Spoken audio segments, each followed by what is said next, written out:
So, after deciding that a short term rental property was the right direction to go, I had to then think about where to buy one. So, thinking with strictly my investor's hat on, I started to do some research on where the most profitable location for a short term rental property was. And the number one city at the time was in Gatlinburg, Tennessee. So, that is the home of Dollywood, the Great Smoky Mountains.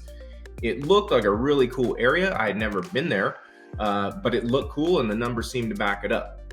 Now, the two websites that I did the most amount of research on were number one, AirDNA, and number two, Mashvisor.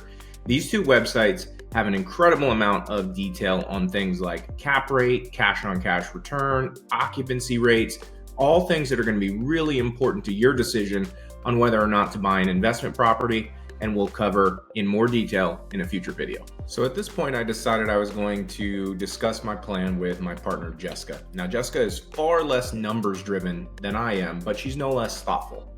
And one of the first questions she asked me is, why would we want to buy a property in a place that we've never been before? All right, fair point. So while Gatlinburg was rated number one on the list, Nashville was rated number 6 on the list. And we love going to Nashville. We go to Nashville all the time.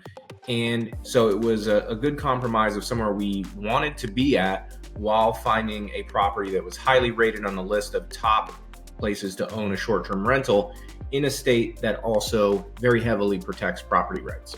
So by looking at Nashville, we would have somewhere to stay whenever we wanted to go to Nashville, while at the same time, we'd be able to make some money off the property in the times that we weren't using it. So at this point, it was really time for me to buckle down and do some serious research on Nashville itself.